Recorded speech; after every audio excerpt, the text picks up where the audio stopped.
आज की वीडियो में हम लोग क्या पढ़ेंगे, ये संचालन के बारे में पढ़ेंगे। ठीक, मतलब क्या होता है संचालन, मतलब क्या होता है ऊष्मा का एक स्थान से दूसरे स्थान में पढ़ना। जैसे कि हमारे पास क्या है, यहाँ पर एक डिब्बा ले रहा है, ठीक, यहाँ पर दूसरा डिब्बा ले रहे हैं, ठीक, दूसरा डिब्बा ले रहे हैं, तो देखिए ठीक पहला डिब्बा ले रहे हैं और दूसरा डिब्बा ले रहे हैं, ठीक। तो यहाँ पर देखिए इसमें क्या दिया है, 10 डिग्री का यहाँ पर के लिए, मतलब यहाँ पर 10 डिग्री का क्या दिया है, ताप दिया गया है। यहाँ पर क्या किया है, 0 डिग्री का ताप है। अब यदि इन दोनों को हम लोग किसी पृथकृत निकाय से जोड़ दिया जाता है या तो किसी ऐसे जोड़ तो यहाँ से क्या जाता है, उसमें यहाँ तक क्या कहते हैं संचालन हो जाता है, ठीक। तो यही कर रहा था हमारे पास संचालन क्या रहता है, संचालन के बारे में पढ़ेंगे और संचालन का व्यंजक करेंगे, ठीक।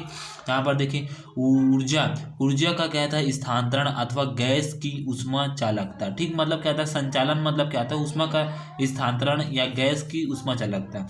यहाँ पर देखिए माना कि एक गैस किसी कोष्ठक में बंद है, ठीक। मतलब इसमें क्या करेंगे, माना कि, ठीक, इसमें क्या किया गया, ऊष्मा की 3 परतें, यहाँ पर देखिए ऊष्मा की 3 परतों को लिया गया है, ठीक। 3 परतों को ये देखिए 1 2 3 4 5 मैंने बहुत सारा लगा, ठीक। तो इसको छोड़ दिया गया है, इन तीनों परतों को लिया गया है और यहाँ पर ऐसे और यहाँ से ऐसे, ठीक। मतलब एक्स वाई जेड में यहाँ पर एक्स है, यहाँ पर वाई, यहाँ पर जेड करके ऐसे बना दिया गया है, ठीक। कुछ इस तरह से बनाया गया है। देखिए हमारे पास इस तरह से हमारे पास बनाया गया है, ठीक। अब यहाँ पर क्या किया गया, यहाँ पर ताप का स्थानांतरण होना, इसीलिए टी लिया गया, टी प्लस लैम्डा, ठीक। देखिए अब देखिए हमारे पास यदि हमारा ताप हम लोग नीचे में, ठीक, हमारा ताप क्या था, नीचे में क्या था, कम होता है और ऊपर में ज़्यादा होता है, इसीलिए ऊपर को प्लस लिया गया है, नीचे को माइनस लिया गया है, ठीक। तो देखिए हमारे पास T minus lambda D T अपान में डी जेड हो गया, और देखिए हमारे पास ये हो गया टी और प्लस लैम्डा डी टी अपान में डी जेड हो जाएगा, ठीक। अब यहाँ पर देखिए पी, पहले वाले परत को हम लोग क्या लिया, प्रथम परत को क्या लिया गया है, पी और क्यू लिया गया है। दूसरी परत को क्या लिया गया है,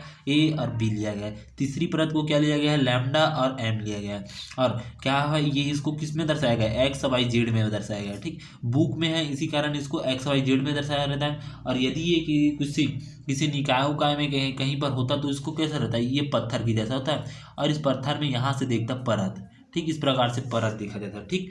तो इस प्रकार से इसको हम लोग समझेंगे। तो देखिए इसमें क्या किया गया है, इसमें हम लोग इसमें क्या लिए, पदार्थ लिए, ठीक। और इसमें क्या किया है, एक गैस लिया गया है, गैस को क्या किया है, गर्म किया गया है और गर्म कर कर उनके 3 परतों को लिया गया है, 3 परतों को लिया गया है। तो देखिए माना कि एक गैस किसी कोष्ठ में बंद है, इस कोष्ठ में मान लो बंद है और उसके परत को लेंगे, इसके विभिन्न परतों पर ताप भिन्न भिन्न है। प्रथम वाले परत में क्या है, अधिक है, ठीक। प्रथम जस्ट मतलब जैसे कि मैं यहाँ पर देखिए, यहाँ पर एक यह कर देता हूँ, यहाँ पर चूल्हा बता देता हूँ और इसको जब मैं ताप दूंगा तो ये वाला परत यहाँ पर अधिक गर्म होगा, फिर उसके बाद यहाँ पर थोड़ा कम होगा, फिर उसके बाद यहाँ सबसे ऊपर में क्या होगा, थोड़ा कम होगा। अर्थात ये प्रथम परत, पहले बता दूँ ये सेकेंड परत है, ये थर्ड परत है, ठीक। तो थर्ड परत में क्या है, मतलब ये सबसे ऊपर है, तो यहाँ पर T minus lambda D T मतलब माइनस रहेगा, ठीक, कम रहेगा ताप। और इसमें क्या हो जाएगा, प्लस है, मतलब ये अधिक ताप रहेगा इसमें, टी और प्लस लैम्डा डी टी अपन में डी जेड, ठीक। इस प्रकार से परतों का ताप जेड अक्ष के अनुदिश बढ़ रही है, ठीक। मतलब जेड अक्ष की, इस जेड अक्ष की अक्ष यहाँ पर बढ़ है, यहाँ पर कम है, फिर उसके बाद यहाँ से बढ़ गया, फिर यहाँ से बढ़ गया, यहाँ पर अधिक हो गया, ठीक। तथा ताप की प्रवणता डी टी अपान में डी जेड लिया गया है, ठीक। परतों में क्रमशः क्या गया है, क्रमशः पी क्यू, ठीक, P Q A B L M है, ठीक। इनके ताप की, ठीक, इनके ताप की, देखिए इनके ताप की दूरी, ठीक, इनके ताप की दूरी लैम्डा है, ठीक। ये देखिए यहाँ से यहाँ तक की ताप की दूरी क्या है, लैम्डा है। अब माना परत ए बी, ठीक, यहाँ पर देखिए अब माना परत ए बी का ताप क्या आता है, टी है, ठीक। पी क्यू का ताप क्या है, T plus lambda D T अपान में डी जेड है। देखिए पी क्यू का ताप क्या है, डी, ठीक, ये है, ठीक। और एवं एल एम का ताप क्या है, T minus lambda D T अपान में डी जेड है। देखिए इसका ताप है पी की एल एम का, ठीक, एल एम का क्या है, T minus lambda D T अपान में डी जेड है, ठीक। इस प्रकार से है। अब यहाँ पर देखिए ठीक, यहाँ पर है, ठीक, चूंकि गैस में अणु निरंतर गति कर रहा है, अतः पी क्यू पर तक, ठीक, पी क्यू पर तक के अणु अधिक ताप होने के कारण ए बी परत के ताप को क्या करता है, बढ़ाने की कोशिश करता है, एवं नीचे की परत एल एम अपने ऊपर के परत ए बी को क्या करता है, ताप को कम करने का प्रयास करता है, ठीक। यही क्रिया क्या करता है, चलती रहती है, ठीक। ये क्रिया क्या करता है, चलती रहती है। ठीक क्रिया चलती रहती है जब तक कि संपूर्ण ताप क्या है, गैस का तापमान एक समान नहीं हो जाता। ठीक मतलब यहाँ पर देखिए, ठीक यहाँ पर इसका ताप कहता है इसमें जाता है, इसका ताप इसमें जाता है, फिर उसके बाद ये ताप बहुत अधिक होगा, फिर से ये ताप इसमें आता है, फिर ये ताप इसमें अर्थात जब तक से ये तीनों में बराबर नहीं हो जाता तब तक से क्या होता है, ये क्या यह प्रक्रिया चलती रहती है। ठीक ये प्रक्रिया चलती रहती है। अब देखिए, माना कि गैस को एकांक आयतन में अणुओं की संख्या n है तथा अणुओं का माध्य चाल क्या है, c बार है। प्रत्येक अणु का द्रव्यमान, ठीक द्रव्यमान क्या है, m है। ठीक द्रव्यमान क्या है, m है। तब देखिए, अब यदि परत ए बी के एकांक क्षेत्रफल तथा c बार ऊंचाई के एक निरंतर सिलेंडर, ठीक एक बेलन की कल्पना करें, तब इस बेलन में अणुओं की कुल संख्या क्या आता है, n टाउ हो जाती है। चूंकि ठीक देखिए, चूंकि गैस के अणु कुल 6 दिशाओं में, ठीक कुल 6 दिशाओं में क्या आता है, गति करता है। ठीक यहाँ पर देखिए क्या करता है, ये देखिए, ठीक इसमें जो अणु है यहाँ पर भी गति कर सकता है, यहाँ पर भी गति कर रहा है और यहाँ पर भी कर सकता है। मतलब 1 2 और 3, और जस्ट इसके पीछे, ठीक मतलब इसके पेज के पीछे क्या आता है, 3 दिशा और है। ठीक तो 3 दूनी 6 हुआ, अर्थात 6 दिशा में ये क्या कर रहा है। जैसे कि ये पेन है, ठीक यहाँ पर पहला वाला पेन देखिए, ये पहला का यहाँ पर ही दिख रहा है, और जस्ट इसके पीछे की ओर देखिए ये वाला भी है। ठीक तो मतलब यहाँ पर देखिए, ये गोला यहाँ पर बन रहा है और यहाँ पर इसको काट देंगे तो दूसरा गोला यहाँ पर भी बन रहा है। ठीक तो उसी प्रकार इसके भी पीछे में होता है, आप समझ सकते हैं। ठीक जैसे कि पर्दा का पीछे आपको ठीक देखते हैं, उसी प्रकार ये भी है। ठीक तो 6 दिशाएं हैं। अब यहाँ पर देखिए क्या, यह 6 दिशाओं में होती है, जिसे 1/6 NC बार होगा। अतः परत PQ के नीचे के परत AB को पार करने वाले अणुओं के द्वारा प्रवाहित ऊष्मा यदि CV एकांक आयतन पर विशिष्ट ऊष्मा हो तब क्या आता है, विशिष्ट ऊष्मा हो तब क्या आता है, अणुओं की संख्या गुणित क्या आता है, विशिष्ट ऊष्मा का ताप, अर्थात क्या आता है 1/6 NC बार और m गुणित में क्या आता है, CV होता है, और गुणित में क्या आता है, ये देखिए विशिष्ट ऊष्मा। ठीक विशिष्ट ऊष्मा किस में लिया है, यहाँ पर CV से लिया गया है, और हमारे पास अणुओं की संख्या क्या है, 1/6 NC बार, और यहाँ पर m होता है। ठीक और गुणित में CV होता है, और गुणित में क्या आता है, T + लैम्डा dt अपन में dz होता है। समीकरण 1 दे देंगे। ठीक अब उसी प्रकार क्या लेंगे, यहाँ पर देखिए, यहाँ पर देखिए अणुओं में प्रवाहित ऊष्मा, अणुओं में देखिए अणुओं में क्या आता है, प्रभावित ऊष्मा। ठीक तो 1/6 NC बार और मैक्सिमम, ठीक यहाँ पर मतलब m गुणित में CV और गुणित में T - लैम्डा dt अपन में dz। ठीक ये देखिए, ये LM में था और ये क्या होगा, P और Q में होगा। ठीक ये PQ में है और ये देखिए LM में है। ठीक तो LM में क्या होगा, ये होगा, ठीक माइनस लग जाएगा यहाँ पर बस, और यहाँ पर क्या होगा, प्लस लग जाएगा। अब यहाँ पर देखिए, ठीक तब परत ए बी में प्रवाहित कुल ऊष्मा, ठीक मतलब क्या किया गया है, देखिए यहाँ पर देखिए, ठीक मैं यहाँ पर देखिए समझा देता हूँ। देखिए इसमें जब हम लोग क्या गया प्रवाहित ऊष्मा किए हैं तो हम लोग पहला समीकरण प्राप्त हुआ, और यहाँ सर हमारे पास क्या किए, इन दोनों में क्या किए हैं हम लोग प्रवाहित किए हैं, तो क्या होगा, ये वाला ठीक दूसरा समीकरण प्राप्त हुआ। ठीक अब इस बीच वाले में हमें प्रवाहित करना है, ठीक इसमें करना है प्रवाहित, तो दोनों सभी समान हो जाएगा। ठीक उसमें क्या कहता है, सभी समान हो जाएगा, तो इस पर प्रवाहित करेंगे तो क्या करेंगे, इन दोनों को क्या करेंगे, माइनस करेंगे। तो देखिए समीकरण 1 और समीकरण 2 का क्या करेंगे, माइनस करेंगे। देखिए ये देखिए सब ए बी में प्रवाहित ऊष्मा, देखिए हमारा समीकरण 1 क्या था हमारे पास, 1/6 NC बार m गुणित में CV गुणित में T + लैम्डा dt अपन में dz था। और देखिए समीकरण -2 -1/6 है, ये देखिए माइनस में हो जाएगा NC बार CV और यहाँ पर T - लैम्डा dt अपन में dz हो जाएगा। अब यहाँ पर देखिए इस माइनस को अंदर गुणा कर देते हैं तो ये हो जाएगा माइनस, ठीक इसको कॉमन निकाल दिया गया है दोनों को, तो 1/6 हो जाएगा NC बार m CV हो जाएगा, यहाँ पर प्लस T देखिए T और प्लस लैम्डा dt अपन में dz हो जाएगा, और माइनस में देखिए T यहाँ पर प्लस लैम्डा dt अपन में dz हो गया। ठीक इस प्रकार से हो गया।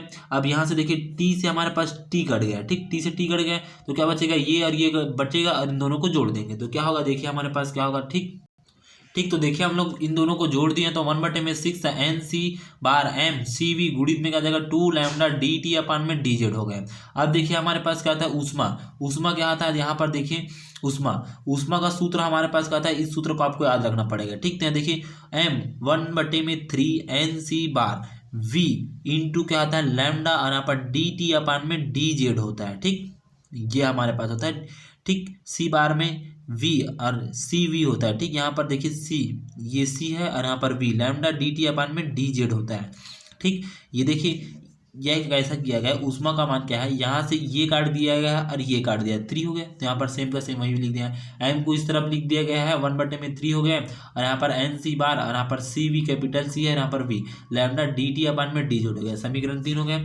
अब हम जानते हैं कि ऊष्मा चालकता की परिभाषा से प्रवाहित ऊष्मा, ठीक, प्रवाहित ऊष्मा क्या आता है, ठीक, ये देखिए, ठीक, प्रवाहित ऊष्मा इज इक्वल टू क्या आता है, इज इक्वल टू क्या आता है, के इंटू डी टी अपान में डी जेड होता है, ठीक। तो यहाँ पर देखिए के, ठीक, यहाँ पर के, ठीक, के इंटू में क्या आता है, डी टी अपान में डी जेड होता है। समीकरण 4 देते हैं, के इज इक्वल टू ऊष्मा चालकता या ऊष्मा गुणांक बोला जाता है, ठीक, के को। अब देखिए समीकरण 1, 4 और समीकरण देखिए, ठीक, यहाँ पर भी ऊष्मा दिख रहा है आपको, और यहाँ पर भी प्रवाहित ऊष्मा दिख रहा है, दोनों बराबर है, तो ये भी दोनों बराबर क्या हो जाएगा, बराबर होगा। तो यहाँ पर देखिए दोनों को बराबर लिया गया है, ठीक। यहाँ पर के डी टी अपान में डी जेड हो जाएगा इज इक्वल टू एम अपान में 3 एन सी बार, यहाँ पर सी वी लैम्डा डी टी अपान में डी जेड हो गया।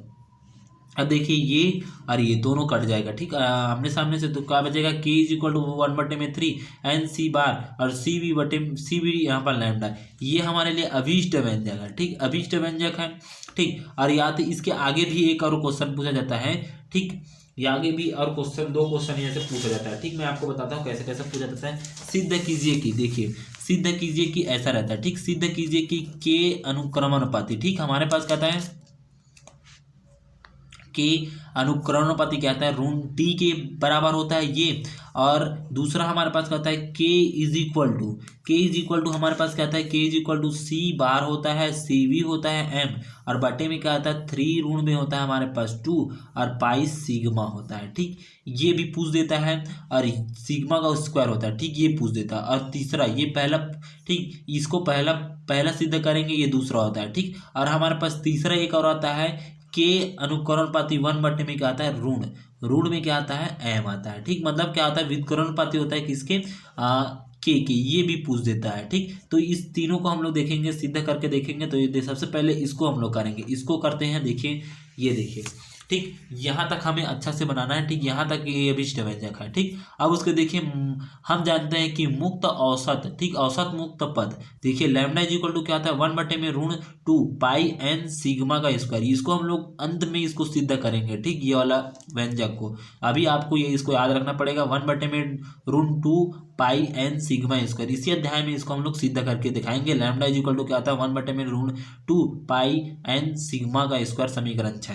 अब समीकरण 5 में मान रखने पर देखिए, समीकरण 5 में यहाँ पर देखिए लैम्डा की जगह हम लोग ये मान रखेंगे, तो देखिए हमारे पास क्या होगा, ये देखिए, ठीक, हमारे पास क्या आ जाएगा, ये देखिए हम जब मान रखे हैं तो क्या होगा, ये देखिए K is equal to m/3 N C bar C V, और इंटू में क्या आ जाएगा 1/2 pi N sigma square, N से एन कट गया तो क्या बचेगा, K is equal to C bar हो गया, सी वी हो गया और एम हो गया, बटे में क्या आ जाएगा 3 यहाँ पर पाई सिग्मा का स्क्वायर, ठीक। तो देखिए मैंने क्या बताया था, यही हमारे पास सिद्ध हुआ। देखिए यहाँ पर के इज इक्वल टू सी का बार सी वी एम बटे में 3 पाई सिग्मा स्क्वायर हो गया, ठीक। इस प्रकार से हमारे पास ये वाला पहला वाला सिद्ध हो गया, ठीक। अब देखिए ये वाला को सिद्ध करेंगे इसको, तो देखिए, ठीक, यहाँ पर क्या करेंगे, समीकरण 7 है जो स्पष्ट है कि गैस की ऊष्मा चालकता गुणांक गैस के दाब पर निर्भर नहीं करता है, ठीक। इस प्रकार से यहाँ पर हो गया। अब उसके बाद देखिए हमारे पास क्या आता है, सी बार इज इक्वल टू, ये देखिए यहाँ पर देखिए हमारे पास सी बार दिख रहा है, तो इस सी बार का मान क्या लेंगे हम लोग, टी लेंगे, ठीक, ऋण टी के बराबर होता है, ठीक। तो सी बार इज इक्वल टू क्या आता है, ऋण टी के बराबर होता है, ये देखिए, ठीक। तो सी बार होता है ऋण टी के बराबर होता है, तो इसका मान हम लोग समीकरण 7 में रखेंगे। तो देखिए कैसे किया जाता है, देखिए यहाँ पर, ठीक।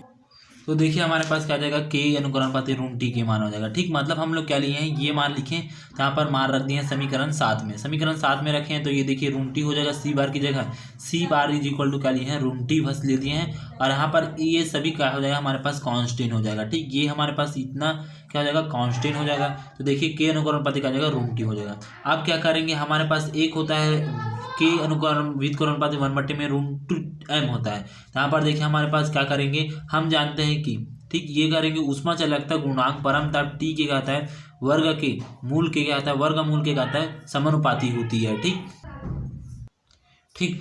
अब उसके बाद देखेंगे समीकरण 4 से हम जानते हैं कि सी बार इज इक्वल टू क्या आता है, ऋण 8, ठीक, 8 पाई के टी, ठीक 8 के टी बटे में क्या आता है, एम पाई होता है, ठीक। मतलब ये ऋण है, ये सभी के ऊपर लगा है, यहाँ से ऊपर से लेकर नीचे तक क्या है, ऋण लगा गया है, ठीक, ऋण यहाँ से लेकर यहाँ तक लगा है। तो देखिए हम लोग इस सभी को क्या करते हैं, कांस्टेंट मान लेते हैं। यहाँ से लेकर यहाँ तक ये मतलब 8 पाई टी और यहाँ पर एम को, ये सभी को क्या बनता है, कांस्टेंट। तो देखिए सी बार अनुपातिक आ जाएगा 1/में ऋण एम हो जाएगा, ठीक। अब इसका मान सी बार का हम लोग की लिख सकते हैं, सी बार इज इक्वल टू क्या लिख सकते हैं, 1/में ऋण एम लिख सकते हैं। तो देखिए हम लोग मान डाल दिए सी बार का मान, तो 1/में क्या जाएगा, ऋण एम। समीकरण 7 में मान डाले हैं तो ऋण एम हो जाएगा, गुणित में सी भी, और एम बटे में क्या जाएगा 3 ऋण 2 पाई सिग्मा का स्क्वायर हो जाएगा, ठीक। अब ये देखिए ये सभी को क्या किए हैं, कांस्टेंट मान दिए, तो क्या हो जाएगा, के अनुपाती 1/में क्या जाएगा, ऋण एम हो जाएगा। इस प्रकार से यहाँ तक आपको सिद्ध करना है, ठीक, सिद्ध करना बोलेगा, ठीक। ज्यादातर ये वाला क्वेश्चन आता है कि सिद्ध कीजिए कि ऊष्मा चालकता गुणांक परंतर टी के क्या आता है, वर्ग के मूल के क्या आता है, समानुपाती होती है, ठीक। इस प्रकार से यहाँ पर फिर विद्यार्थी क्या हो जाता है, इसमें कंफ्यूज हो जाता है कि कहाँ तक हमें सिद्ध करना है। यहाँ तक आपको सिद्ध करना है, ठीक, यहाँ तक सिद्ध करना है, ठीक। अतः सिद्ध होता है कि हमारे पास क्या आता है, ऊष्मा गुणांक चालक परंतर टी के क्या आता है, वर्ग के मूल के क्या आता है, समानुपाती होते हैं, ठीक। धन्यवाद।